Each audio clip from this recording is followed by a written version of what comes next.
Hey guys, in this video I want to share with you what in my opinion is the perfect sugar cookie recipe because it's not only delicious, it holds its shape when baked, and it's actually pretty easy to make. So let's get started.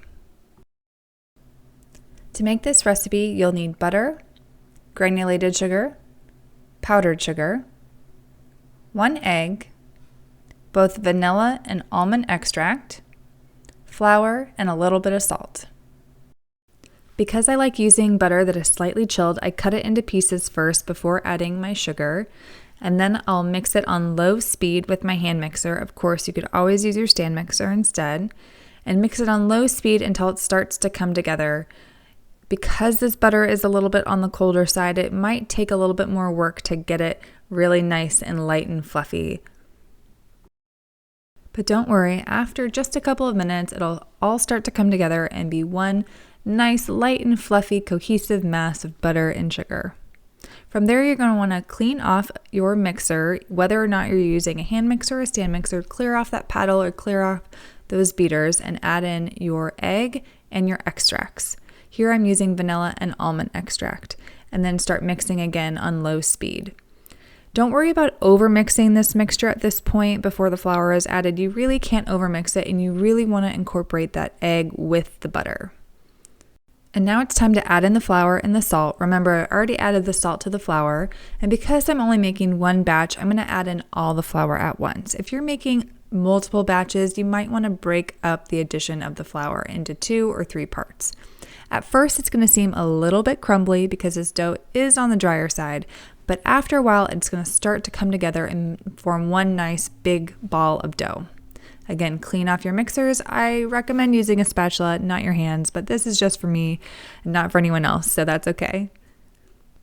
And immediately, or at least while the dough is still at room temperature, turn your dough out onto a floured surface. I like to roll my dough between a piece of parchment paper and plastic wrap. So I have parchment paper down on my work surface, then a little bit of flour, then my dough, then a little bit more flour, and the plastic wrap.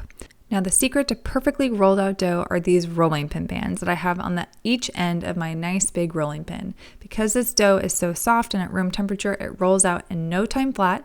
Then I stick it on a baking sheet and put it in the fridge to chill overnight.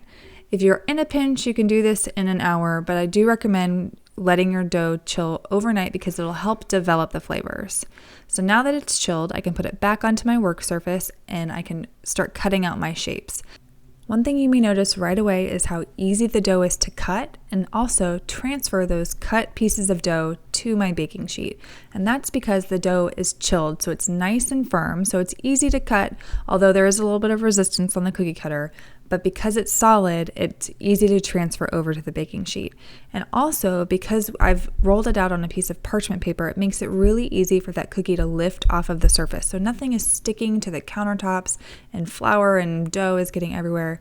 This dough lifts right off the surface and can easily be moved over to the baking sheet without me manipulating or distorting the shape at all.